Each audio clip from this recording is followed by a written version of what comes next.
Hello, woman beings, and welcome to another episode of the Woman Being Podcast.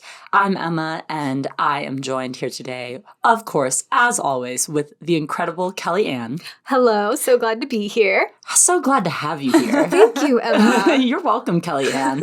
And we're also so pleased to be here with the beautiful Kelly. Wow. Good morning, everyone. I'm so glad to be here. Well, we're glad that you're here. And we're also glad that you are here, dear listener. We are going to talk today about supernatural deliverance culture. Dun, dun, dun. If that's something you don't know much about, you're about to learn a whole heck of a lot about it. And if it's something you do know about, then buckle up because you know you're in for a wild ride. And let's just dive right in. This is Woman Being, where we explore thoughts and opinions and have the freedom to change our minds. without expectation or judgment. We will hold a safe space and support each other as we navigate together in the form of feminine. Okay, folks, we are here to talk about supernatural deliverance culture. And that is something that is very prevalent in the charismatic Christian space. And if you don't know that is a space that we're coming from, then you probably should follow us on social media because we talk about those things a lot. You should follow us on Instagram at Woman Being Podcast and also listen to our other episodes that talk about religious trauma like purity culture and modesty culture and ways that, we pretty much talk about like stuff the church does a lot. So just binge every single episode on iTunes, Spotify, Amazon, Stitcher, etc., etc. We're there, and you can listen to us and give us a review. So, thank you for your review. After that shameless plug, we need to now shamelessly dive into this topic. Mm-hmm. How are you guys feeling about this? That we're going to talk about this today. Well, I think, was this my suggestion to record this? I think this might have been my suggestion, to be honest. And we had the option, as of yesterday, to swap out this one or another one. And I intentionally was like, we should record this episode because if we don't do it tomorrow, I might not want to do it. So I'm pretty, even though I'm eager to talk about it because I think it's really prevalent, I'm pretty, apprehensive at the same time because I understand there's a lot of nuance and gray in this conversation. But I was pretty deeply entrenched in deliverance culture, so I feel like I have a lot to contribute. Sure. So I don't know. We'll see how it shakes out. Yeah, apprehensive is the word I was going to use. In that same conversation of which one we should switch out, I was saying we should postpone because I wanted to procrastinate and not do this today. But it's fine. You beat me to the punch, and I'm here, and I'm an adult, and I can do it. But I think less so in the sense that, yes, it's nuanced, it's gray, but more so it feels like a secret that I've been harboring. Ooh. And I haven't really talked about it openly on the podcast. Yeah. And it's weird to just come out and say some things. Yeah. So Sure. I feel a little nervous about that. Yeah. And for anyone who maybe needs a little context about what sort of supernatural deliverance culture is in the Christian space, it's essentially the belief that miracles happen. Right? Yeah. And the belief that there are spiritual wars happening all around us, that there are demons possessing people, that people can be spiritually, divinely healed by God in a very physical way of any ailment. Mm-hmm. It's a belief that different supernatural occurrences, not supernatural like aliens, supernatural like things that wouldn't normally happen in prophecy. The natural world. I was thinking even manifestations of physical things happening. Yes. So there's just things that go against maybe the natural order that of the way we understand the world can happen as a sign from God or from the divine, or that there is some sort of spiritual presence or activity happening. Mm-hmm. That's sort of a general oversimplification of what that kind of is. And it's something that all of us have interacted with in some way, shape, or form. We actually here, we live in Redding, California, which is where a very big church that is in this supernatural space is, which is Bethel Church. You've heard us interview people from Bethel, and you've heard us talk about it some. But that's just one caveat I want to give, is that we've actually been involved in the past with Bethel and like have it's very close to us in terms of we interact with a lot of people that are in that space still to this day. And so that's sort of like part of our frame where we're coming from. But speaking of our frame and where we're coming from, what do you ladies share some of just your background behind supernatural and deliverance culture and like what that has looked like for you in the past, maybe? Kellyanne should go first, I think. You set the really true framework of growing up in charismatic culture, and then I'll just sprinkle in my exposures throughout. Sure. Yeah. Well, where to start? Well, I grew up in a conservative Methodist church that was not very into the charismatic space. It had sprinklings and moments of charismatic vibes, but overall was fairly conservative. It would make room for those things if it happened, but it didn't seek out those things. And at a very young age, I started to have what I believed were encounters with angels, with demons, what I perceived to be Jesus, all kinds of things, probably at about 10. So this is all so vulnerable for me to say. But, and due to my parents not knowing what to do, started to connect with more people more in that space. So charismatic, deliverance-focused type people. I continued to kind of grow up with this quote-unquote gifting and practice it as well as I could, which turned out to me having a deliverance ministry with my mom for a short period of time, about 2 years, as a young woman. I think I was about 14, 15. And people would literally come to our house and spend hours at our house praying with us, us delivering them, and asking me what visions I was having of their life. So I was pretty entrenched in it, and then I felt the call of God to move out to Redding, California, and attend 3 years of BSSM. Which is? What does BSSM stands for? Which is the Bethel School of Supernatural Ministry.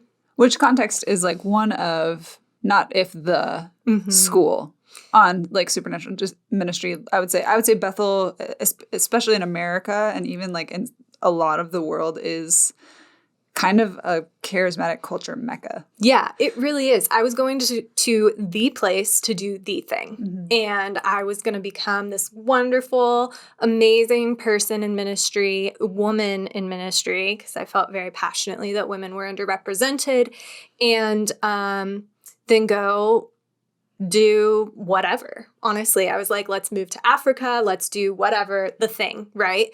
Turns out, the universe had very different plans for my life because I started to deconstruct and get mental health help. And that was very key and important for me in my journey to become who I am today and truly to get well and heal trauma. And I won't say that everyone in this supernatural deliverance space is the same. I can only speak really to my experience, but for me, it was not a good thing. It did not bring good things to my life. So yeah, that's my framework. That's where I'm coming from. And now I would say I'm pretty much fully deconstructed and don't engage in most of those things. I would still say I am spiritual, quote unquote. I still but like in the sense that like I used to think I'd be possessed if I was into these things. I like crystals. I like to go to the crystal shop. I like to, meditate and do yoga and So I'd still say I have a spiritual practice. It just looks radically different from what I thought it would. So That's amazing. thank you. I think that's very relatable because I know and have known many people who grew up having like these sort of encounters and these sort of like real experiences with demons, angels, whatever you want to call it. And I remember growing up in my high school.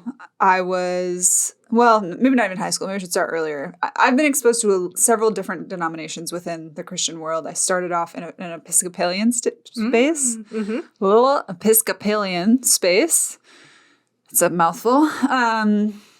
And it was not necessarily very charismatic, but it was very missional and very expressive.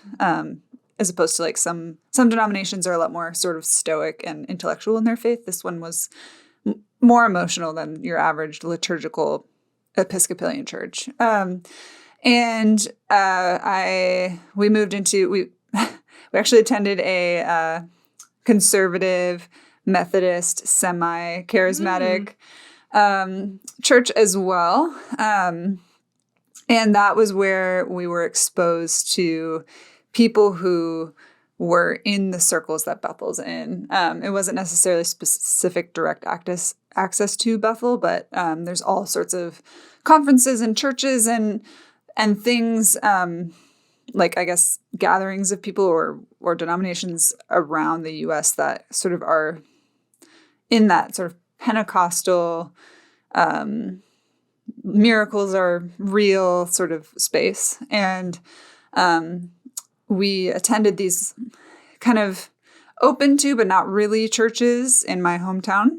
And then like would go out to conferences and church services and healing conference, like things, on weekends or like for camp or it's actually the place me and my husband met was at a supernatural spiritual kind of retreat ministry thing that my parents were very involved with. He went every year. We got married there 2 years later. So because it was a place that was special to me because this other world of like miracles are real, healing can happen, God is moving and alive and he speaks to us now was sort of this like world that had been open to me throughout my childhood, not necessarily something I grew up with. It was sort of like, whoa, this is like God is actually real kind of thing. And I came out to work for Bethel in 2019 after being on the missions field with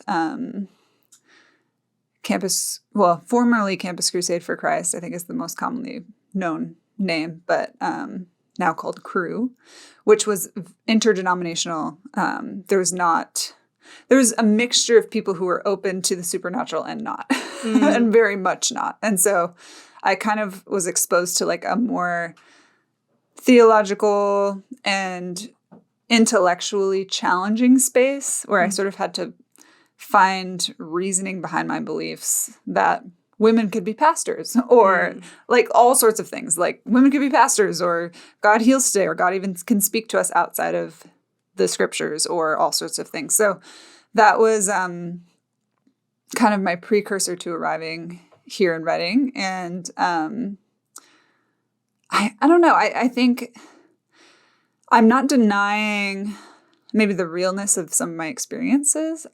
I was always the person who like could sort of sense God or felt like the intuition of God and felt like I had wise things to say or felt like I had, knowledge about people beyond like what they had told me or whatever. But I had never spoken in tongues. I had never seen someone healed by my hands. Well, I had thought I had seen someone healed by my hands and then found out they weren't, but that's a whole nother story that we'll get into.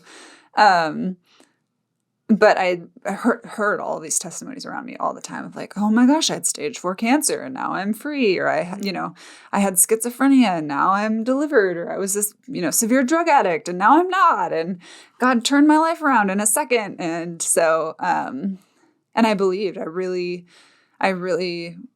believed that this was true, and we made jokes about it. Like we knew we sounded crazy, I guess, and we'd be like, yeah, we have 3 heads, it's fine, like this is just our lot in life. To what does sort that of mean? We have 3 heads.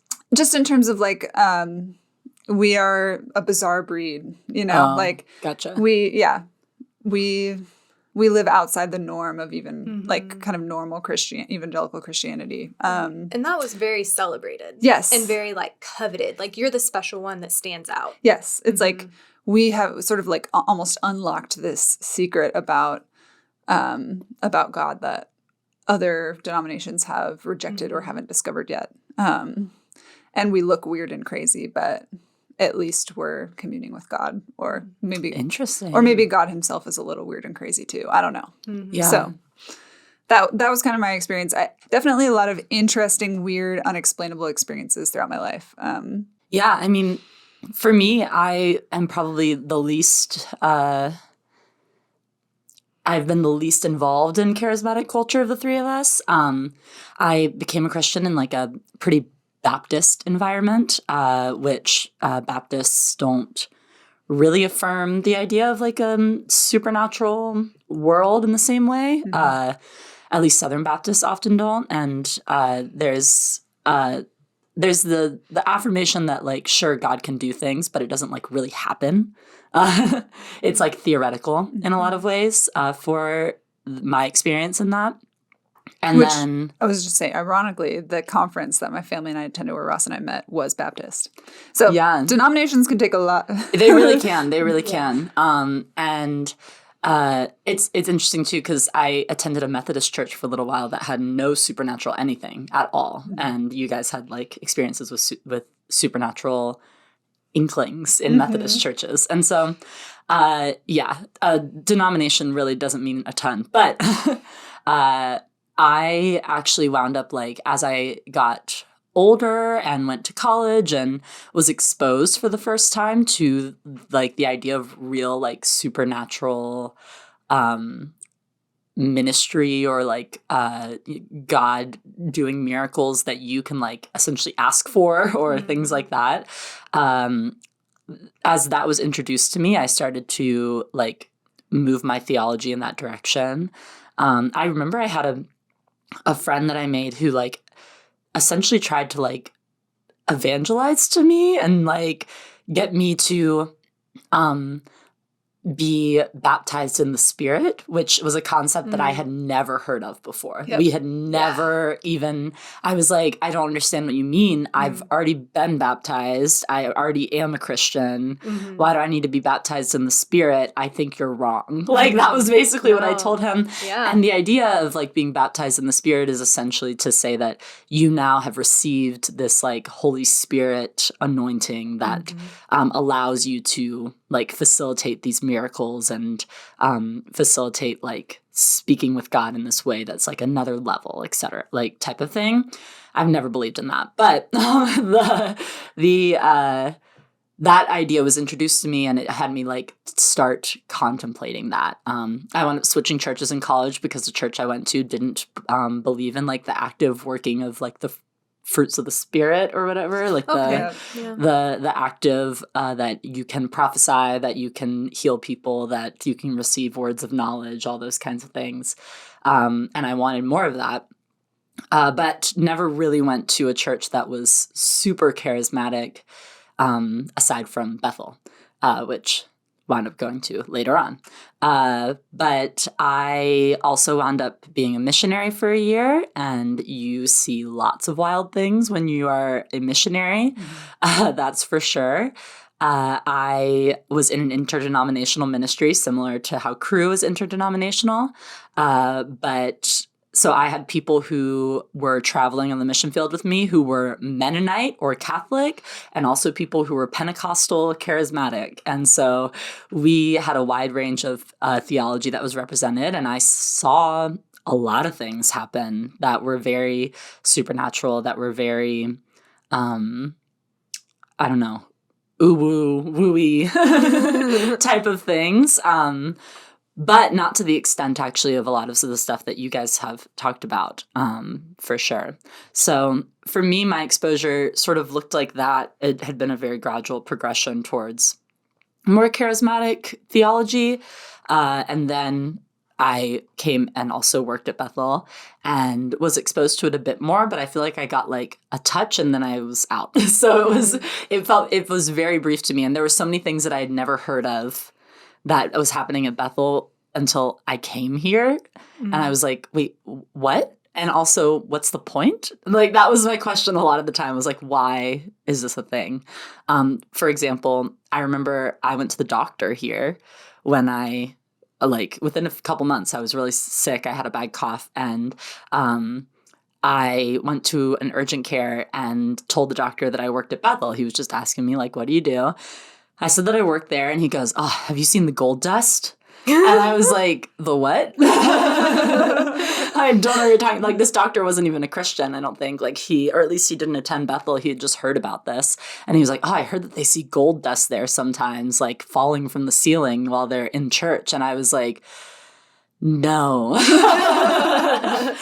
and I actually thought this guy maybe was like misunderstanding. Like, I was like, this guy's not like, he's like heard some crazy thing. And like, and then I think I heard other people talk about it later on. And I was like, oh, people actually have seen this while in a church service. And yeah, my question was always like, why would that even be a thing? What is the point of seeing gold dust fall from the ceiling? What is that going to do for anybody? So I think I've touched the charismatic space and then sort of have like curved a little bit, but I've always been pretty skeptical about things. And there have been specific things that I've seen in real life that have happened that curb some of my skepticism. But there's also a lot where it feels very, I think we should be skeptical about things like that. So I'm actually curious to hear from you guys, maybe a story from your experience, like an example of this like charismatic culture. Could you guys like each share something that you've interacted with? Yeah, of course. I mean, I grew up very close with another family who's the father of that family claimed to hear the audible voice of God on the daily. And they were instrumental in our kind of exposure to supernatural ministry and culture. And I have a specific memory of, I was good friends with one of their daughters, and we took some of their horses out to a horse show. Just the two of us. It was the first horse show that we had ever attended alone without parental guidance. I think like she had recently turned 18 or something. So it was like she finally was able to do that. And so I signed up for some events to compete in, and I was in a very fast event where I had to kind of like curve around a barrel really quickly on my horse. And so I went out to do it, and it was early spring. And so I think what happened was that the gravel on the top of the arena was like loose, and then underneath was still kind of frozen from winter. We were from Minnesota, so it was cold. And when we went around that barrel, it's a very tight turn, and my horse's feet just went out from underneath him. And he like fell on my leg, like his whole body. And this is like an 1,800-pound horse. Like, he was a big horse. And so I actually walked off the arena that day with a pretty bad bruise and a sprain and a little bit of fluid under my kneecap. But the next day was pretty much walking normally, which for the circumstances is insane. And I wasn't wearing a helmet. I think I had a hat on. The only protection I had was my boots and my jeans.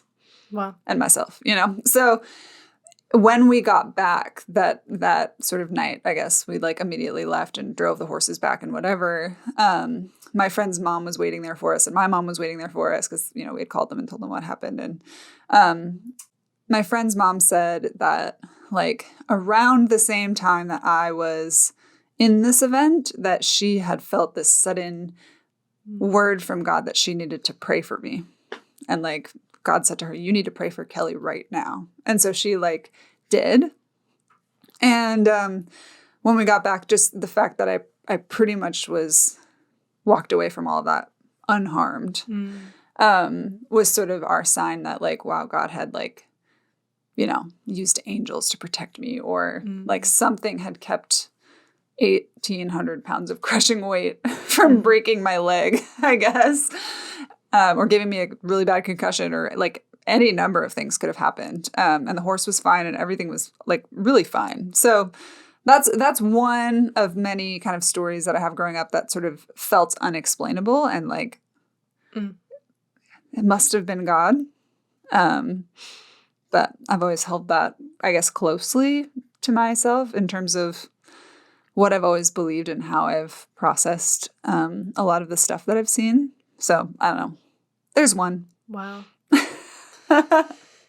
Yeah, I was trying to pick between two, but one thing that happened during my deliverance ministry streak was that we were very close with this one family, and they were really great. I still love them. They're still really good people. And without revealing too many details, the mom and dad were like an older couple of the family, and they had been separated for quite some time due to the husband's mental state. He was not a particularly safe person to be around, and the mom had no intention of like living together. But they were still married. She felt very convicted to keep her marriage. And so we prayed with her for probably about 3 or 4 hours one day, praying over her husband and that he would become well. And I mean, he was quite unwell. And literally within a few weeks, he seemed to be a completely different person. And he was not aware that we were praying for him. No one was communicating to him directly about this. And slowly over time, actually was reintegrated into the family to the point that he was living with the wife again. And they were in the same household, which is, knowing how bad it was, that's quite phenomenal and unexplainable, and something that I have never forgotten. And I mean, I don't know where, I haven't kept in contact with them necessarily, but so I really don't know what their situation is now. But I know for at least several years, he seemed to have just snapped out of whatever was going on with him. And again, he was quite unwell and was able to maintain relationships with his family and rebuild trust. And that was huge. Like those people's lives changed. And it was things like that that really kept me engaged with this culture and kept me pushing, because I was like, well, if I can help people, if I can help facilitate changing people's lives like this, that is worth it, right? And it truly is still to this day unexplainable. I have no idea what happened. I don't know how that all corrected itself, but it seemed to kind of do a 180. So yeah, that's my story. And it's something that, even though I don't necessarily hold the same beliefs I once did, I still find that this very precious. Mm-hmm. So. Yeah. Yeah. I have very few interactions with like the seeing things actually happen in this space. Again, I've always been pretty skeptical overall. But I did see like within the span of a couple weeks, two like pretty unexplainable like healings happen after we prayed for people. This was while I was on the mission field.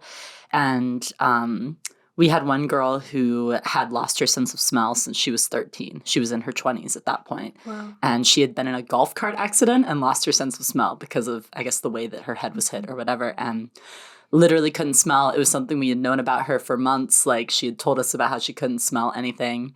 And we all prayed over her, laid hands on her one day, prayed, and she was able to smell. And was able to smell for the next, like, 10 months that I knew her after that as well. And we literally, like, ran around giving her things to smell because we were so excited that she could smell now. Like, we're like, smell this. What does this smell like? What is this? And sometimes she was not that happy that she had her sense of smell back because not everything smells great. But especially when you're, like, living the missionary life. Mm-hmm. But that was one thing that felt like, okay, how do we explain this except for God? Mm-hmm. You know?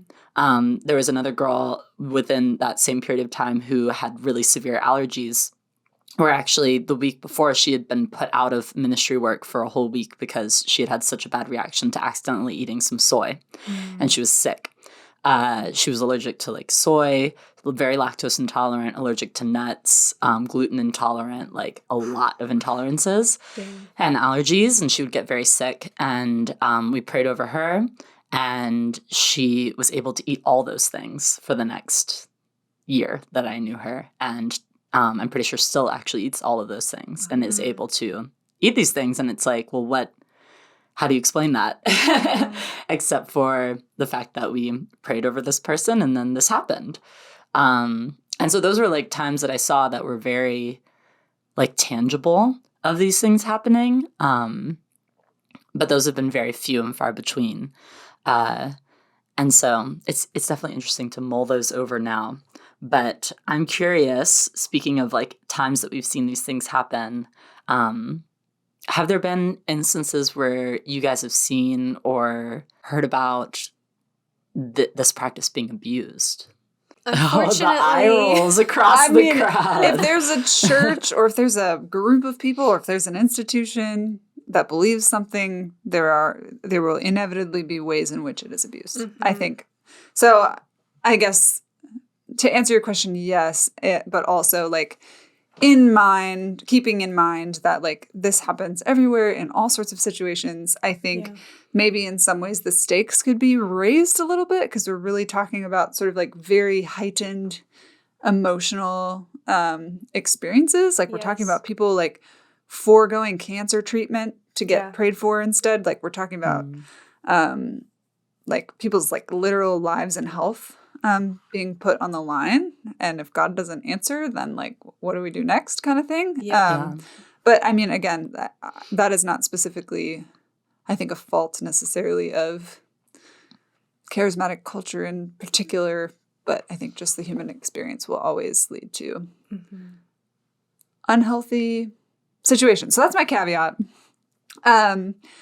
One experience that I had growing up that had been honestly it happened for a year. It was like a core belief that I had, the experience had turned into, like, had built my core belief, I guess, in the belief that God could really heal, was we were praying for a young man with scoliosis, like really severe scoliosis. He lived with debilitating pain. We prayed for him this one night when there was kind of like a healing night at this conference that we were at. And he said, I feel better. Like, I don't feel any pain anymore. And then he and one of the pastors, like, went into the bathroom, and the pastor, like, supposedly checked his back, and he said the spine was straight. And that was, like, a big testimony. And I had been, like, one of the people, like, laying hands on this person. He proceeded to spend the next year posting on Facebook, because we all stayed in touch or whatever, like, this is amazing. And he posted on Facebook, and he talked about how his pain was gone, and he talked about how God had changed his life. And it was so much more than the healing. It was his, spiritual life too was thriving, and, like, all of this stuff that was, to us, amazing. We were like, praise God. God literally straightened someone's back, which is impossible, And he came out about a year later and said that it was all a lie. And I think, and that he had done it just because he wanted the attention or felt like I don't remember exactly what his reasoning was, but he pretty much just came clean and said, hey, like, this isn't true. Like, I, you know, I still have scoliosis. I'm still in pain, like all of these things. And one of the things that had like kept us all, I guess, hook, line, and sinker for so long was that he had said he went and got x-rays, and, you know, like, it was amazing. You couldn't believe it. And he said he was going to send them, and we were waiting with anticipation for these x-rays for so long. And then he said, there's no x-rays. I'm still the way I am. So that was crushing. And I think, like, it's one thing for us who kind of stayed with him through the experience, and like you have a grace for a person who, you know, he did what he did to survive in whatever situation that was. And I honestly, no judgment towards him, but like, there was 500 other people in that congregation whose belief in this culture were reinforced through the story, who never got to hear the actual results. You know, that's what messes with me. And I wonder, like, because I've heard, I mean, testimony is a very big piece of the charismatic sort of culture. It's like we talk about these good things that God has done, and it's supposed to build our faith. And so I wonder, I'm like, how many testimonies have I heard where, like, later on, whatever symptoms came back, or the person didn't really tell the truth, or like, I don't know. Yeah. I don't know the answer to that, but I don't know. Despite that, I still believed.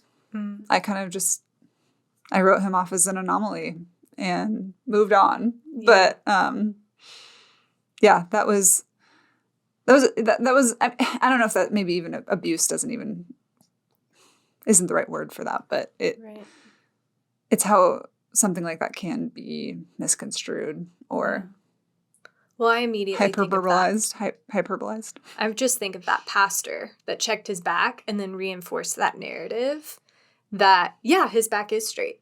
I'm like, whoa, bro. I wondered that too. Maybe I didn't wonder until now. I don't know. Like, maybe I kind of always thought that this pastor had been, like, bamboozled or something. Right. But, like, actually not until today, as I was thinking about, like, how I'm going to tell this story. I was like, why did he? Like, did he not? Did he check? Was he telling the truth? I don't know. Yeah. I mean, to me, that could very easily fall into the realm of pastors who aren't qualified to do certain things doing them, right? Like, I don't feel confident that I would be able to know if someone's back was straightened out or not. Like, I'm not a doctor. I don't have experience with that. I don't know how to examine somebody's spine and know whether or not they have scoliosis, you know? Like, it feels to me like it sounds to me like an instance of a pastor doing something they're really not qualified to do. That's fair. I don't know about you. I've been exposed to several different people in my life with, like, severe scoliosis, and it is visible. Mm-hmm. And there is a difference between what somebody's back looks like with severe scoliosis and, like, what an average normal back looks like. So yes, but also no, I think. Yeah. And I have, like, so much empathy for this person that you're talking about, because as someone who's struggled with chronic health issues recently, the past few years, like, you want to be better so badly. You really want to have good news. You really do. And, like, I think for people that are maybe surrounded by all that influence, like, you can believe that you are better and you might not be. But there are instances also where people do get better miraculously and you don't have an explanation. Like, and so it's kind of both and. But I think, yeah, for myself, I would just say that I've seen it pretty consistently abused. It's part of the human condition. But I think also the problem is that we all just believed so strongly, like you mentioned. Like, there wasn't a moment I didn't believe what I was doing, what I was saying, what others were doing around me. I just had absolute blind faith, or you could say I was just ignorant. I didn't question people. I didn't question others. And so when people tell me, oh, look at this, you just prayed for this lump in my throat and it's smaller. And she would force me to, like, feel it. And this was overseas while I was on a mission trip. But I prayed for her. She had this big lump in her neck. And she forced me to feel it afterwards, and she insisted it was smaller. And I'm like, I don't know that. Like, you are, like, you know your body, and you're forcing me to feel it. I don't feel a difference. But, like, I will pray for you again, and, like, we'll see how small we can get this lump to be. But I mean, maybe not, this wasn't abuse, just maybe willing ignorance on my end, but that haunts me. Because I'm like, what if this person didn't seek out medical treatment in the belief that her, like, lump, that was very scary, actually. Thinking back, I'm like, girl, that could be your thyroid. I don't know. I don't know. And I think those are the kinds of things that I lose sleep over, of, like, how many people have we lost in the name of healing that weren't actually healed, that could have been healed through the modern miracle of medicine. And I think... Well, that's when you get into really extreme charismatic cultures. That this was not the case in my family to the full extent, but you see children denied access to healthcare with the idea that, no, God will heal you, or this is God's will that you're healed in this way, or whatever. And again, that's on the more extreme end of where this sort of belief can go. So I think the average charismatic Bethel going family goes to the doctor just like anyone else. But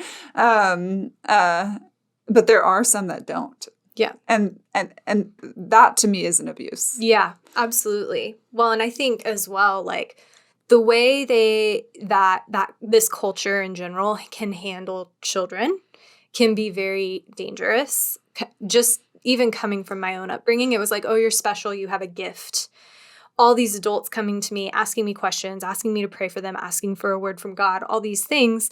And looking back, I'm like, wow, like, that was so dangerous, because I was built up to believe, oh, you have all these special gifts. You are a prophet. I had a mentor that felt compelled by God to ordain me as an apostle, like, all these things. I mean, people would ask me, what should I do about my grandma that's sick? Like, what should I buy a lottery card? What numbers should I buy? Wow. Truly wild things. What should I do? Like, I'm like, bitch, I don't know your life. Like, and I think, especially when it comes to minors, like, we really have to be so wise about any religious practice we bring them up in, because that was a ton of pressure that really crippled me.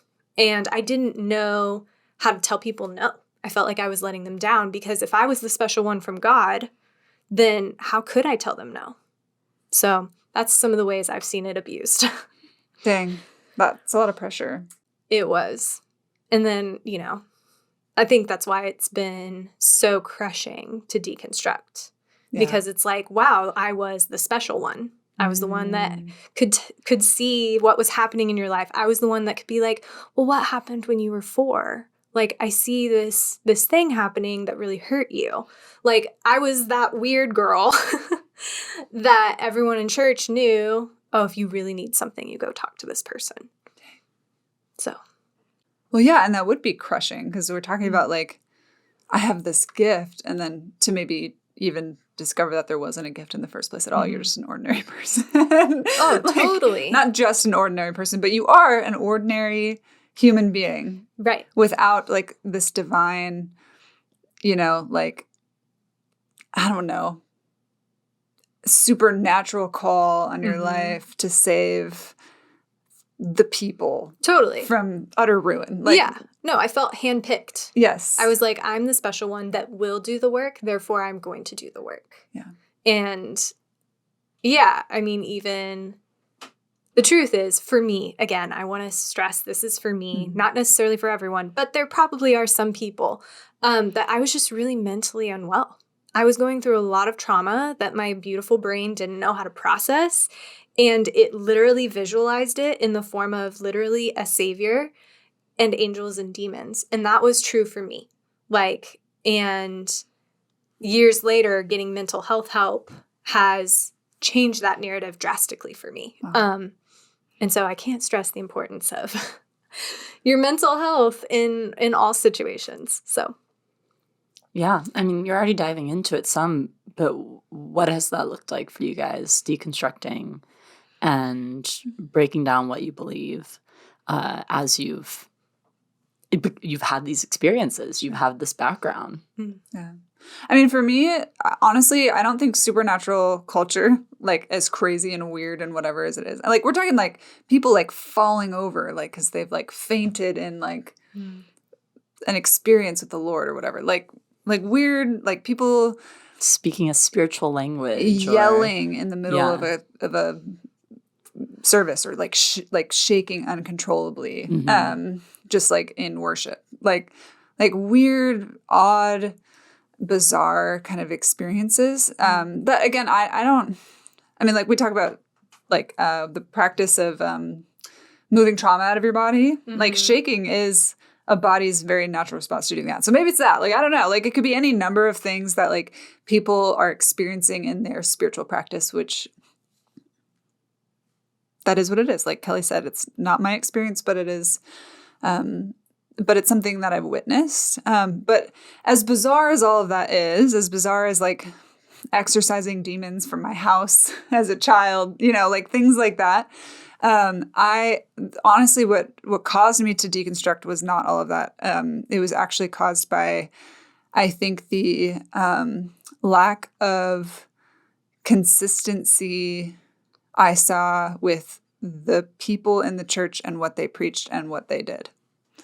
It was, like, abuse perpetuated on a mass scale across all denominations and all sorts of different forms, and the lack of just sort of human decency, it felt like, that was being given and ability to sort of, like, transcend, like, sin or, you know, like, unhealthy behaviors, when one of my core beliefs was that the power of God and the Holy Spirit put you above those things and gave you the power to avoid those things. And I think there was always a core belief in my life that Christians were not perfect, but it was better than being anywhere else, because the world out there is a scary place. And I think what really hit home for me is that the church can be just as scary as anywhere. There's just as much cause for harm there. And so the question of if God, the real living Holy Spirit, the real living Jesus living inside of people's hearts, cannot be, I guess, cannot set this people group apart from all other people groups, then what's the point? You know, like, there is no superiority there. There's just more people. And so I think a lot of my doubt has stemmed from that. And with that, I think some of I've gone back to question some of the supernatural experiences that I've had, not because they caused it, but because they're a part of it. So I don't know where it leaves me. Honestly, there was a point still in my faith journey where I arrived at, like, God can heal people in whatever way he wants to. And just because we don't understand the science of it doesn't mean that he's not worthy of praise for it. So I think, I started listening to like research on neuroscience and, like, how powerful the brain is to actually heal itself. Like, we look at the placebo effect. We look at people with multiple personality disorder and have, like, literal manifestations of different health conditions depending on which sort of person that they are embodying in that moment. And, like, I think that there really is quite an unexplainable yet studyable and learnable power of the brain to enact this. And I think that at the time, I knew that and still believed that God orchestrated it. And I think now I would probably say something the same, but I guess I don't know if I would attribute that to God anymore. I might attribute it to just the human experience, or, the way that the world works or something. But I mean, he could. You know, like I can't say that none of this was real because it is real. It's just, is it really caused by what we think it's caused by is where I'm at. It's interesting because we interviewed with Tara Jean Stevens, right? She Yes. did the Heaven Bent podcast, which their whole second season dives into Bethel, but their first season also dives into like a charismatic movement in the Toronto blessing. The Toronto blessing. The Toronto blessing. Which birthed Bethel, actually. Yeah. Yes. And you should go listen to our interview with her. But she talks a lot about that in her podcast, the idea of the neuroscience behind these healings that people experienced, or these sort of states of catharsis that they experience. And it's actually kind of interesting. I feel like I'm still putting the pieces together of what that timeline looks like for me, but I think that leaning more into the charismatic space is actually what helped me to be able to deconstruct in a lot of ways, and like pushed me to deconstruct what I believed, because it was a shift in belief, and it also made me realize how much Christianity is so similar to other religions.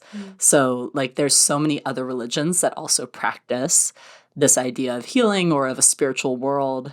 There's so many other religions that have people fall out in the spirit, if you want to call it that. Like I've attended like Hare Krishna churches where they fall out in the spirit. I've attended like Buddhist services and where they meditate and they commune with the divine. Like I've been to these things and experienced them because I've like, it was like almost gave me permission to open up into those things. And so much, even as I'm listening to us talk about it, like sounds like a witchcraft or like a Wiccan practice or things like that. And I'm like, we're actually so close to these things, and it's so similar that to me, it led me deeper into more of what I would now call like a Christ-centered universalism, because I value the teachings of Christ so much, and that's like the framework that I come from. But like, how can I say that these things are different?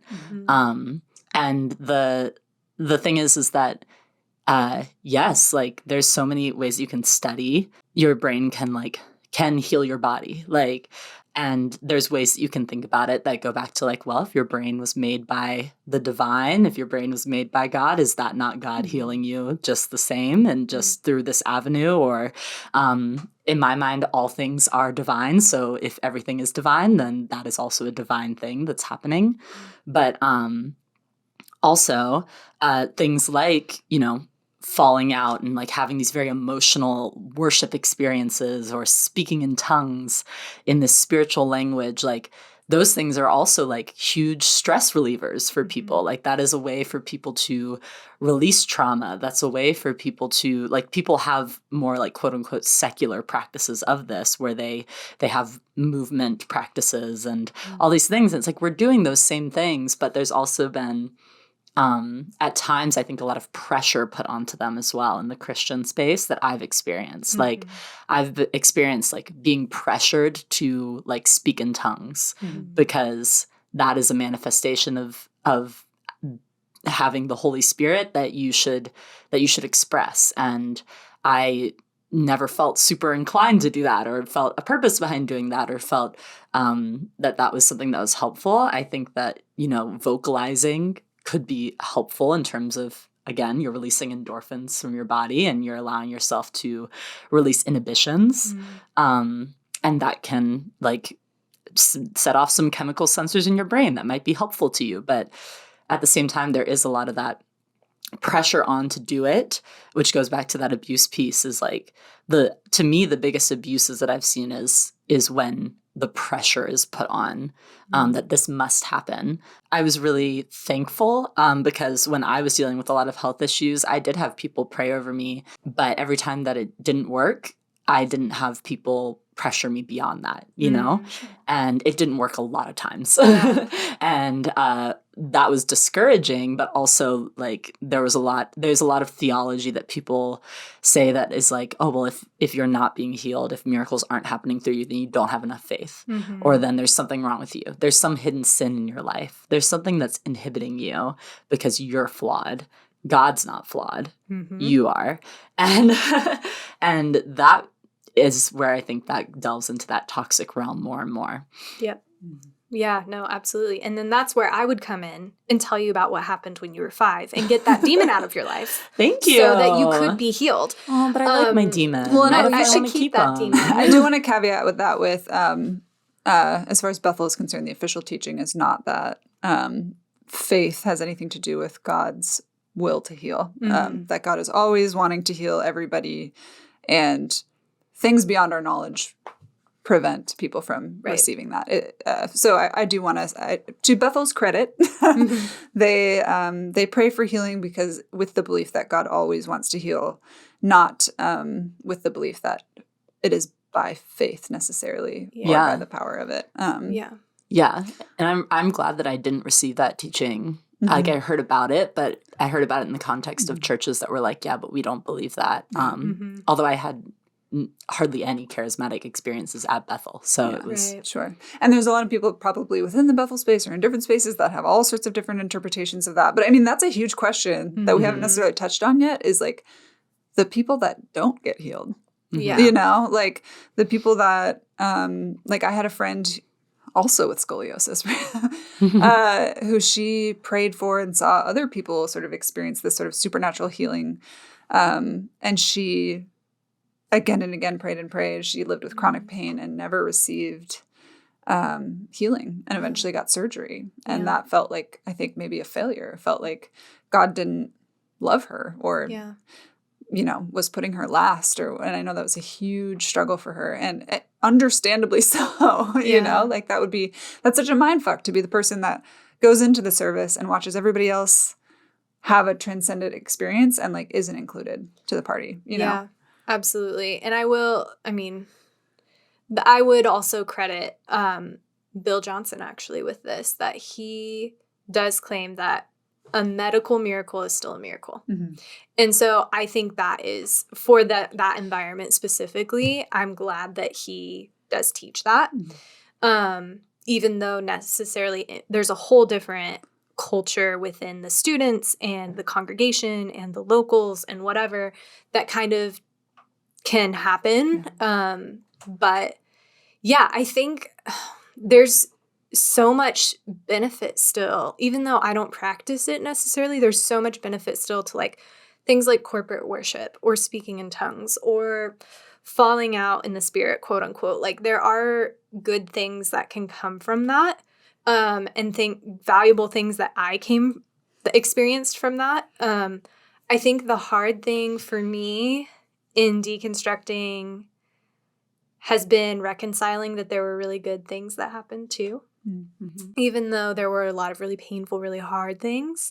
But the biggest gift to me was after my 3 years of ministry school, I was so burnt out because you go to church basically full time for 3 years.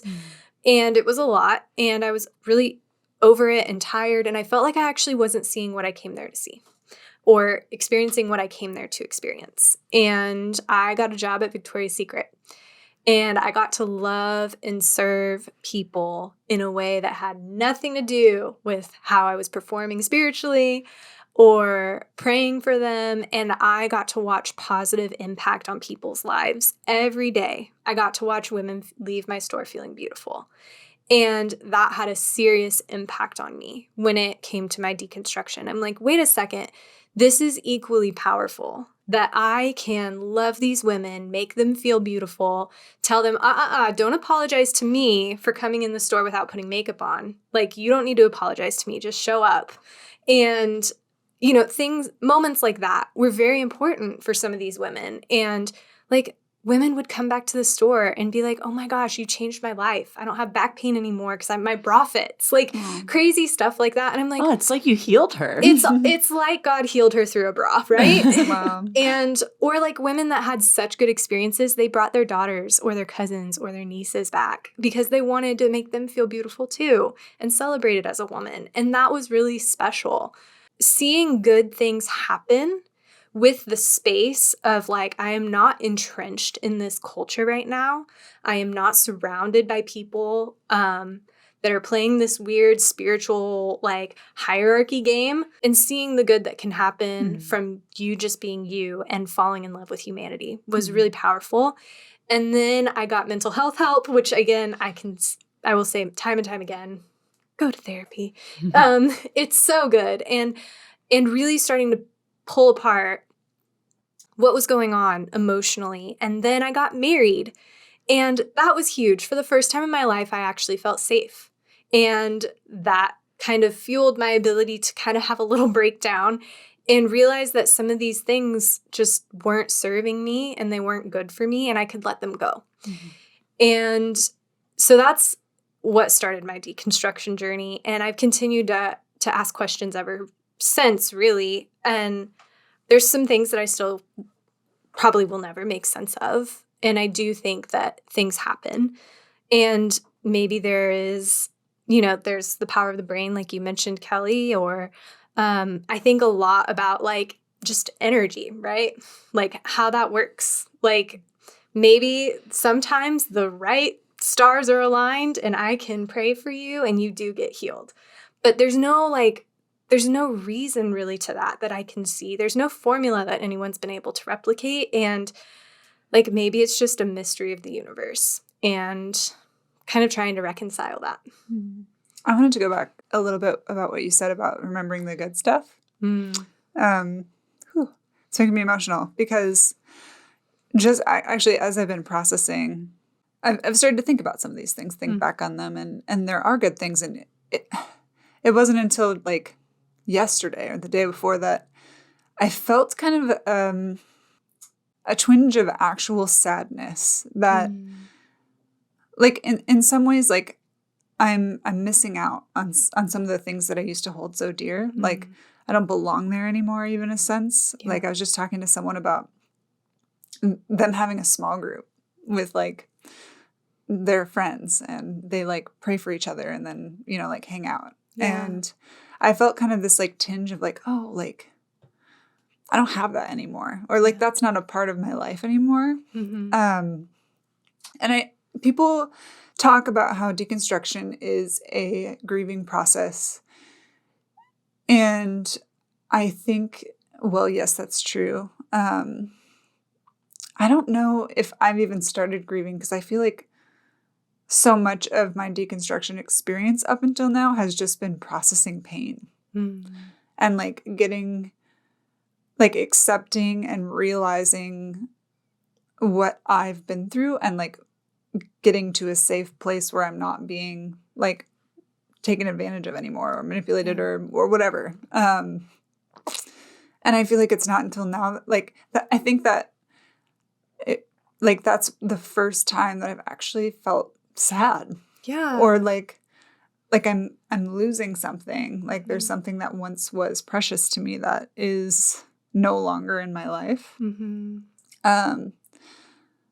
I feel like that's important. Like there was something special about being in a worship service and letting everything else go and just being. Yeah. Just like crying it out, or just, like whatever it is. And I can recognize and understand the benefits of that. Yet also that doesn't necessarily change my convictions now. But I mean, that is important. There is the good stuff. Absolutely. Yeah, no, it's sad, and I miss how simple my life used to be and how confident I was. Oh my gosh. And I've said it before, I will say it again. There was not a second I did not believe what I was saying or what I was doing. I was 100% genuine. And I think that is the hardest thing for me, because now I'm also 100% genuine. And I can't change that. That is one of, I think, my core values. And one of the most precious things to me was having influence on younger girls. And I remember there was a summer camp when I was finally not going to summer camp, but I was a cool camp counselor, and I got to sing on the worship team and got to mentor a whole cabin of girls that went to our church. And instead of going on quote unquote break time, which is like a 6-hour block in the middle of the day, we started having like a little Bible study, and I forget what we called it, but we would like meditate or listen to, you know, the Graham Cook, like, I love you because I love Graham you Cook. because I love you thing. Or I would like, What exactly is that you're referring to? Graham Cook is Or just what is the I love you? Oh, he has Yeah. a recording that's like a guided encounter, if you will. And he just narrates it out for you so that you can sit and focus and be engulfed in Gotcha. this So thing. sort of a guided meditation. Yeah, Gotcha. that's the way I guess I would describe it. And it has this section where it says he's talking about God's perspective of you, and it's I love you because I love you because I love you, over and over. And that specifically still gets me. Mm-hmm. And I remember every night at the end of our day, we would have a church group like debrief moment and ask everyone what their favorite part of the day is. And almost all of the girls would say, my favorite time was break time with Kelly. Mm. And like, that was an influence and a very special space that I still hold very, very closely, that I know I won't get again because I'm not in that space. Yeah. It will come again in a different way, but like me going around and praying for them or prophesying over them, really, I'm just affirming them. I was telling them, you are worthy, you are beautiful, you are a powerful woman. Don't listen to what anyone else says. That's bullshit. You do you, and you follow your gut. And that was so impactful for some of these girls. And I miss that and I grieve that. And it hurts so badly. But it's also like, hey, if you ever deconstruct, let me know. Yeah. Hit me up. I'll help you out, girl. Yeah. And like, it's those things Mm-hmm. that like, I won't get that again. Yeah. Because I mean, almost in a sense, like, I feel from the perspective of where I once was, I am now a threat. Yeah. You're not safe anymore. I'm not a safe, secure adult to Mm-hmm. trust your children with anymore. Yeah. Your good Christian children, I mean. Like, Yeah. I, you know, have weird ideas and, you know, Mm-hmm. like talk about things like feminism and, you know, Yeah. like, and so that sort of like influential space that I once held, I don't have anymore. Oh, totally. And it hurts. Like people that I used to have relationship with, and it's not the same anymore. And you can tell it's awkward. And they're like, oh, you have a podcast about feminism and you say a lot of weird stuff on there. And I'm Yeah. like, well, if you sat down and talked to me about it, Yeah. you'd realize this has been really hard and really sucky. Yeah. And I think that's also what hurts a lot is the assumption and the distance and the lack of relationship where there once was. And back to that, like feeling just a little bit left out, you know? Yeah. Yeah, I think that's one of the things that like often faith and like having a religious practice provides is that community and that ability to feel like you have those opportunities to speak into somebody's life, or like you have that sort of like privilege for someone to like open themselves up to you in that way, and to feel like you're doing something impactful. Yeah. And so I think that's part of what that grieving process with deconstruction looks like. And at the same time, when it comes to this with supernatural deliverance culture and all those things, there's, I think with deconstruction often sort of a loss of hope, because there's so much hope that comes with that, right? There's so much hope that like, well, God can heal anyone, or God can do all these different things. And we have this hope that we're clinging to that says all things are possible. And then you start to say, well, maybe not all things are possible. Maybe most things. I mean, well, New Evangelicals, shout out to New Evangelicals. You're doing amazing work. They are a podcast / Instagram community. And they talk about a lot of things that we talk about, kind of deconstructing the church, having a more, they have a more progressive kind of view on Christianity. And he had a post recently that showed a clip from Bethel declaring an end to racism. Like from this point on, like we will end racism. And so much of the fears in this world, like culminated in well, God's going to fix it, so don't worry. You know, like the wage gap, the racial divide, the, like impoverished people all over the world with no access to clean water or food. Like God is going to bring justice to the nations, the political corruption, the wars, the, famine, environmental decline, like, don't worry, God is going to bring justice. Mm-hmm. And you don't need to worry. You need to trust. But now the only solution is us. Yeah. Not like Right. we're the only ones, not like us as in us in this table, but like humanity. Like, well, we're gonna solve everything, right? The three of us. like, Yeah, that's the goal. like collectively as a human species, we have to come together and solve these problems. Mm-hmm. And we're so bad at it, Like, how could I possibly believe an end to racism without like a supernatural move of God? Yeah. Like that's crazy. Yeah. Yeah. How could I imagine a world where we end the patriarchy without swinging into like a horrible matriarchal like pendulum swing that like oppresses men and hurts more people than it helps? Like, Yeah. Right. like where's Well, I think that actually is a very Christian like way of thinking of it, right? Sure. Like, is this idea that things could be eradicated. yeah. Mhm. And I think that one of the things that a lot of Christianity says is that there is potential for sort of an idyllic Eden-like paradise, which is kind of contradictory considering things that a lot of Christians believe about like what's necessary for some sort of It apocalypse. really just depends on who you ask. yeah, it really does.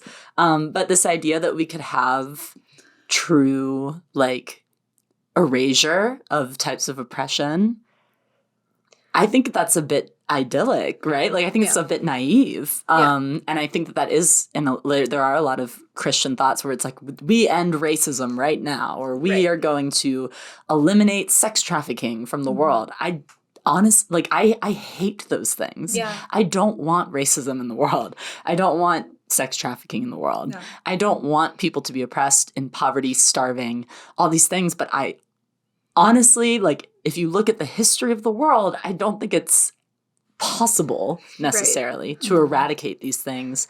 I think it's possible to take steps in the right direction to bring about a more equitable society that we can work towards. But it's a big goal. Like, that is a Totally. hefty goal. Yeah. Right. And with that, I want to say there's like that hope piece, but there's also like something I've lost, which I'm grateful to lose, which is a false sense of positivity, I Yeah. guess. Sort of like a denial of reality. Mm-hmm. Yeah. Like, again, for people to stand on stage and say, racism will end tomorrow, we declare. Yeah. Like, are people supposed to go home the next day and be like, any substance of racism that we see isn't racism anymore because God has Yeah, that's solved the it? thing. It might Like- lead to that's one of the things that can get really toxic, I think, is this idea, well, if this great prophet that I know of said racism was ending, then you're wrong when you say racism Right. is Like, still around. What are you talking about, police And then it brutality? becomes, That's not like, a thing anymore. Instant gaslighting Yeah. of people's experiences because Yeah. this person who heard from God said this was Yeah. happening. Like, are you going to trust God or not? Yeah. And Totally. I think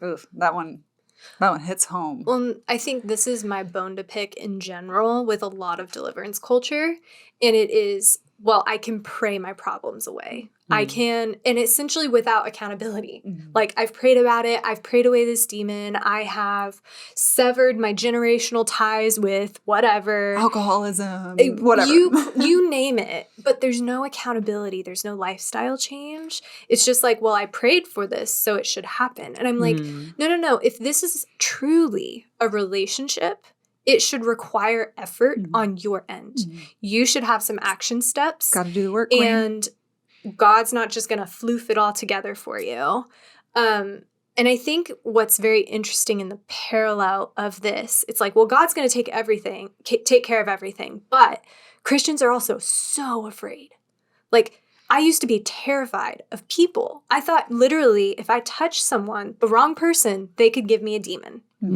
Like, I was scared of people. I was fearful of all kinds of things all the time. I was terrified in this prophetic, quote unquote, culture that someone was going to see some sin on me and call it out and some horrible thing, like, or even worse, call out that I had a demon that I didn't know about. And it's just, I think it's just putting your effort in the wrong space. It's like, oh, well, if you like flip that, you're like, well, God will take care of all the demon stuff. And then you focus on the problems you can see. Because we're all chasing around these things we can't see. But guess what? I can see racism. I can see police brutality. I can see sex trafficking. That is physical. That is in my realm. That's my quote unquote jurisdiction. Like, why don't we go after those problems and let the things we can't see just be taken care of? Yeah. And that's not to say, like, again, we're talking about the power of the brain here. That's not to say that, like, affirmations are a bad thing. Or Totally. that, you know, like, believing in a world and speaking into a world that will someday be better is a bad thing. I think those are very good things that all people should practice, regardless of religious, you know, like whatever, is like setting our minds on a better world, but not to the extent that we deny the existence of the problems that are around us right now. Yes. Because, I mean, that's just like a... Plus, like, the idea that, like, I'm just going to declare this away and I don't have to account for my own complicity in this problem. Yeah. Or even worse. Like, what about your internalized That's just racism? narcissism. That's literally just totally narcissism. Yeah. Or even worse. Oh, I'm going to get some heat for it. Let's just laugh at that. Oh. What does that mean? Sorry, what are you saying? There is a well-known teacher, preacher, minister in the Bethel sphere that is his whole thing, is let's just laugh at that. And I think there is space. What does that mean, though? Let's just laugh at what? Like your pain, your problems, the political system.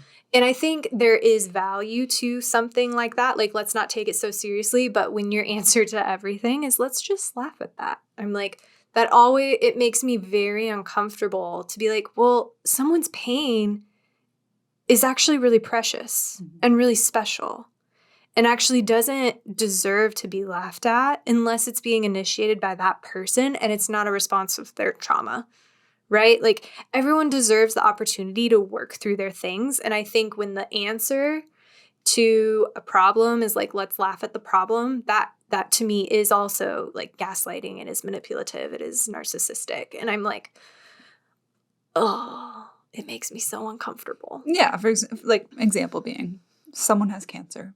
Let's just take it, you know, someone has cancer and we're like, there's a demon causing your cancer. We're going to laugh at the demon to remind ourselves that we are, in fact, more powerful than this cancer demon because we have the power of God. And that demon just has the power of Satan, which is a kingdom that is, you know, doomed to lose. So let's laugh at this cancer demon and I guess humiliate him or remind ourselves of our power or whatever, and then like shoo him away like a fly. I think that would probably be a summation of sort of the idea. Yeah. I mean, it sounds almost like it's a trivialization of people's problems. Yeah. Right? Like, certainly can be, yeah. It's telling people, oh, like, your problem actually isn't as valid as you thought it was. Yeah. Your problem isn't as big as you thought it was. And I think there's, again, we've already said this so many times, there's validity to like positive thinking. There's validity to, you know, trying to, you know, pull yourself up by your bootstraps and like, you know, get through a hard situation or like change your mindset about something. Like, those are good things, but there's also ways that those things can be so easily manipulated and twisted, especially when you're in a situation where you're sort of bearing your soul for people, which religious spaces often are. They're vulnerable, which is beautiful in a lot of ways, that you are sharing, you know, this vulnerable piece of you with a community. But at the same time, it does open you up for trauma and for toxicity. Yeah, we used to have that in my workplace. One of my workplaces, I won't say which, but we had prayer meetings every Monday. Before work, and we would share prayer requests and we'd talk about things. And I learned pretty quickly that if you share something personal and then you have a work problem later on, that personal thing's going to come up again. And just because someone's, you know, struggling with, you know, feeling insecure about blah, blah, blah for a test that they need prayer for doesn't mean that because they're sensing an issue in their workplace that this insecurity is bubbling up again there. I think in a lot of ways, all three of us have extracted ourselves from a lot of this culture and have sort of stepped away. And we are in very different places than we were when we were as steeped in supernatural and charismatic culture. But because of where we live and the people that we're around, we still interact with it a lot. It's still something that we see a lot or hear about a lot. This idea of people getting healed, or of declaring the end of racism, or these different things that are still happening all around us. It kind of feels like. So how do you guys sort of thread the needle between where you were and where you are now, and also like interacting even with people that you love who are still very steeped in supernatural and deliverance culture, and where that's sort of the go-to answer to things? I'm like, like, well, very not easy to answer, but yeah. delicately Sure. and attempted very sensitively. It's like you said, like it's around me, and also people I really love and really care about are still very much so involved. So, I mean, I try to just really have grace and patience, and I really try for this one, but not assuming that I'm smarter than them, because I believe different things now. Which, because that's just not fair. Just because I had this experience and I've had to unpack all this trauma doesn't necessarily mean that that is the case for other people. But I think also creating a safe space for people to, one, share their wins and their victories, and also to ask their questions. I mean, there was a friend very recently whom I care about who's like, yeah, I think I tend to subconsciously try to avoid certain topics because I know you're not necessarily a Christian anymore. And I'm like, oh, I'm so sorry if I made you feel that way. Like, I actually want you to feel like you can bring any part of you to our relationship, and that I want to create space for that. And so I try to be very cautious about what I do or don't what I should be creating space for, essentially. And just because I didn't feel safe in a specific situation doesn't mean that I should make someone else feel unsafe talking to me about what they're going through. Yeah. So I don't think I've figured it out, though. I haven't figured out the formula. I've definitely made a lot of messes along the way, and maybe that's probably some of the bad press, quote unquote, that deconstruction can get from Christians. Is it's messy internally, and sometimes that mess gets on you. Sorry, but also you got your mess on me, so here we are. We're all messy. And so, yeah, just being apologetic and humble, but also like, if something makes me uncomfortable, just letting people know, like, actually, I don't want to be prayed for. Like, I don't want you to touch me. Like, or you're making me uncomfortable, like telling me that I am a prodigal son. Like, those are all things that I'm like, it is okay for me to put up that boundary. And that doesn't mean I'm disrespecting your beliefs. That just means when your beliefs start coming onto me, that I get to put up a boundary of that. So that's my very vague answer. I don't think it's vague. I think that's brilliant. No, I don't think that's vague at all. It's hard, though. Like, I won't lie. It's very challenging. Yeah. I found myself... a lot of it feels like the balancing act has been with measuring, or I guess moderating my own anger towards some of the pain that I've experienced as a result of the church. Yet also giving myself space to be angry. And I think, like Kelly said, like, I've done that. I've just sort of like life vomited over probably everyone that's been in my presence in the last 5 years. And so apologies for that. I think getting a lot more comfortable with saying I don't know. Even recently I had a friend who's like, but like, what are you now? And I was like, I can't even answer that question. I like, is there a part of me that still hopes that Jesus will reveal himself to me in a way that I can't deny, so that I can like go back to a space that felt familiar and safe and whole to me? No, like, that's definitely a part of me. But there's also a part of me that's reckoning with the fact that I may never return to the Christian space. Yet it has so shaped my life. The idea of like even raising children in what I feel like has been an existential crisis feels scary. Like I feel like all my plans on how I would raise kids have been like completely just thrown into the ether.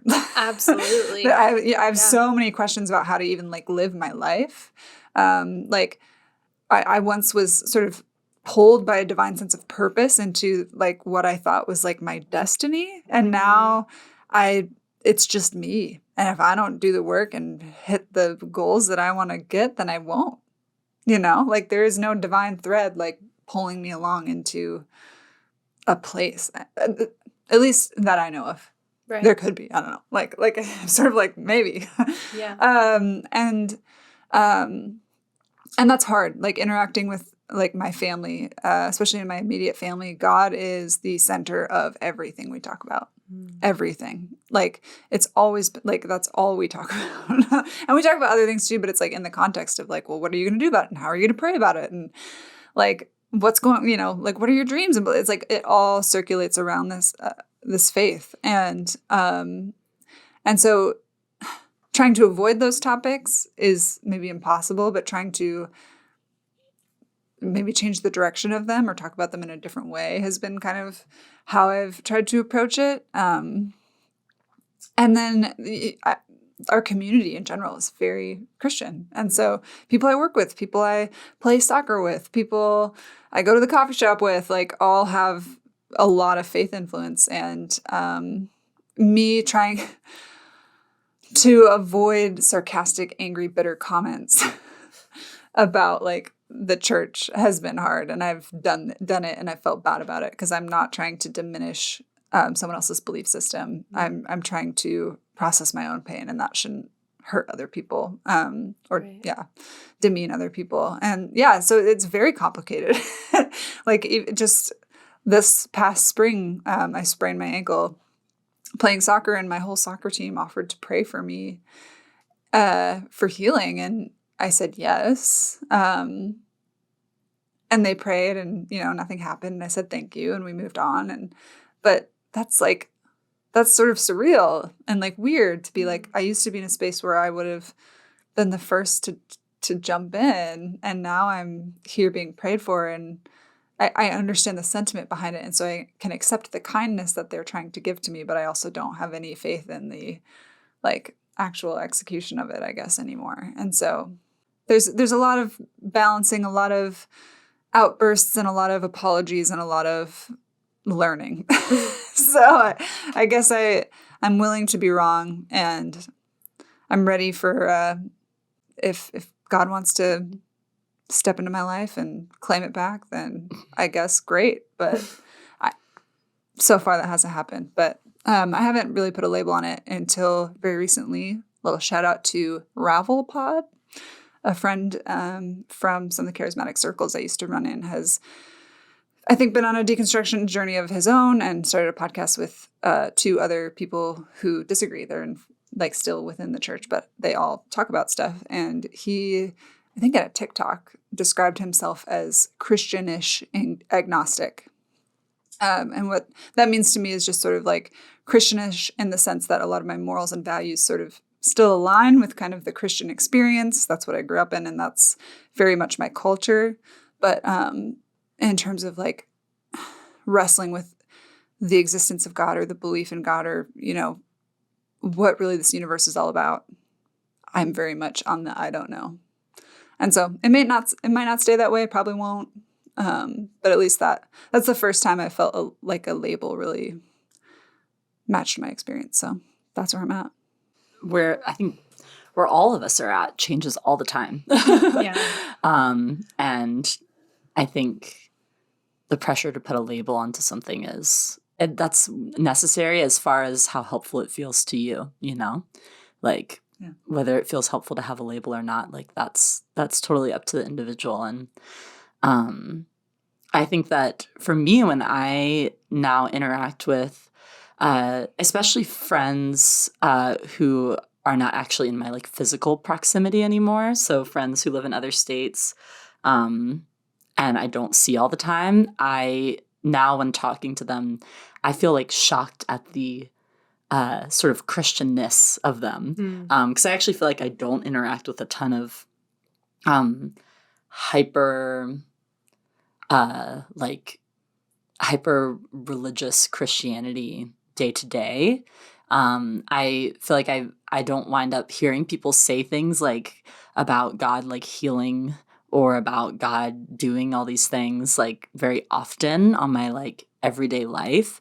But I talked to friends and recently had a conversation with a friend on the phone, and they were talking about this person who had like fallen away from God and all these things. And I actually, those conversations make me feel uncomfortable in that like I don't have that same framework anymore, but it's also like to me an opportunity to just ask them why they think those things and to ask them and try to sort of, I guess, just poke at it a little bit, which I enjoy just asking like, well, or like when they're talking about someone who's fallen away, like to me it's like, well, you know, like I hope they're happy where they're at now, and responding in ways that hopefully help my friends to consider something a little bit different or a little bit of a different spin on what they're talking about when it comes to Christianity looking a certain way. And so that's one thing that has been sort of my threading the needle is just bringing things up, or like these are very simple examples, but like I've talked to people about divorce, and I have friends who are so anti-divorce and so think that this is the most sinful thing, that if someone's been divorced, they're disqualified essentially from being dateable afterwards or from getting remarried, or if someone does get a divorce, then they cannot, you know, that's a sin just to get divorced. And just bringing up things like, well, this was my experience with divorce as like someone who was raised in a separated parent home, and this is what I think about it. And like, do you really think that God doesn't like have grace for people who like have had hard relationships or have had bad situations? Like, do you really think that this person can't pursue happiness in another relationship, or that could be a bad thing? Like, so trying to just poke at those things, that's been my way of threading the needle, because I think in my mind, it's such a privilege to still have the ear of people who are still so steeped in a specific kind of Christianity, and to be able to then bring up questions they maybe weren't thinking about, because these are things that they've been thinking and so steeped in for so long that they haven't considered other things. And so I think it's so liberating to be in the space of holding your beliefs with a loose hand. Or an open hand. Like, it's so liberating to feel like I can talk to people who aren't Christian and like relate to them in a way that I couldn't before, or to talk to people who have these radically different life experiences and to not see them as like, you know, essentially these like sinful people, you know. That's so liberating and so freeing as a way of living and being able to feel a bit more like a normal human for me. So that's sort of what that experience has been like for me, threading the needle and feeling a sense of a bit of obligation to try to like help open the minds of some of my more conservative relationships, but also feeling a sense of excitement in the new relationships that it opens up in deconstructing and in releasing a lot of the high stakes that come with charismatic culture, that come with being really steeped in this religiosity. Whoo! Yeah. Yep. It's a lot, man. I don't know. I don't know. I think that there's a lot of space to grow, a lot of things to learn. For sure. Yeah. And, here we are. And I think that's life so much, like you're constantly learning, you're constantly growing and changing your mind. And that's part of being human. The thought that we would have it all figured out is pretty ignorant. And that's something that I have to correct in myself all the time. The thought that I have it all figured out, because we want to feel that way. It feels secure to think that you have everything figured out. And I think it comes back to that piece you were talking about, Kellyanne, of trying to remember that, like, you're not smarter than these people that you're interacting with, they're not, like, unintelligent because they have this, like, belief system. Well, and I don't deny the fact that if I had an experience walking through the church where I was, like, served and promoted in the way that I needed to be, like, if it was a system that worked for me, like, for some people it is, that I wouldn't still be there. Right? Like, there's really an aspect of, like, for whatever reason, my shape didn't fit in the hole that they needed me to fit. And there's other people who have shapes that fit perfectly inside the church culture that exists. And so they don't feel or experience the same things that I do or I did. And so it's not a matter of I wisened up and, like, got myself out of that crazy place. It's like I just didn't fit there. And so I had to deconstruct because I had to find some way to make sense of what I was experiencing. I mean, it would have been much more ideal to have not had that. Yeah, I think that's one of the things that keeps people within any system is when the system benefits you, it's hard to see the cracks. It's hard to see the ways that it hurts people. Definitely. And I think that's why there's often this, like, bitterness associated with deconstruction, because often the people that wind up questioning their beliefs are the people who have been so hurt by them. And so there are, like, an extent of bitterness. There is an extent of that you're in pain. And so it makes sense. But ladies, thank you so much for bearing your souls with me today. Yeah, it feels a little bit like church. Like, I'm so vulnerable right now. I really appreciate you guys sharing your stories and being willing to be vulnerable, because I think that hearing these stories is so impactful to people who have been through the same things. Listeners, like, you're not alone in feeling hurt by these things. Like, you're not alone if you're questioning these pressures and these like, spiritual interactions that you've been told you're supposed to have, or you're not alone in wondering if there's something wrong with you because it's not working the way that it's supposed to. We want you to know that, and, like, that's why we want to share these things, is to help expose those cracks and to bring empathy and to bring community at the end of the day. Like, that's what we want here. And so I appreciate you guys sharing. Thanks, Emma. Thanks for asking great questions. Yeah, as always. Anytime. And listener, thank you so much for listening. If you want more conversations like this, let us know.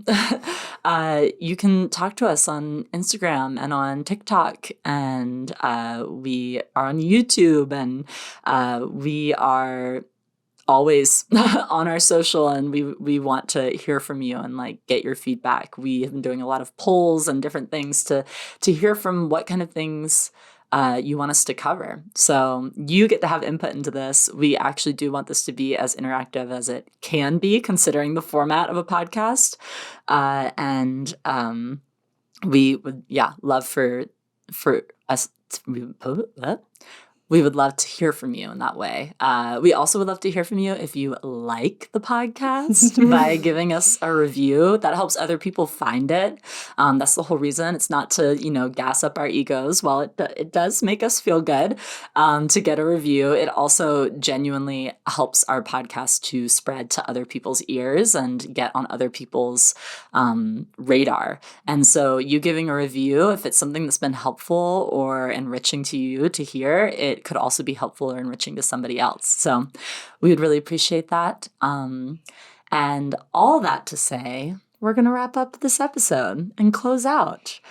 Thank you for being here with me today, ladies. Thanks, Emma. This was a good time. And we will catch you guys next week for another episode of the Woman Being Podcast. Bye-bye. Bye.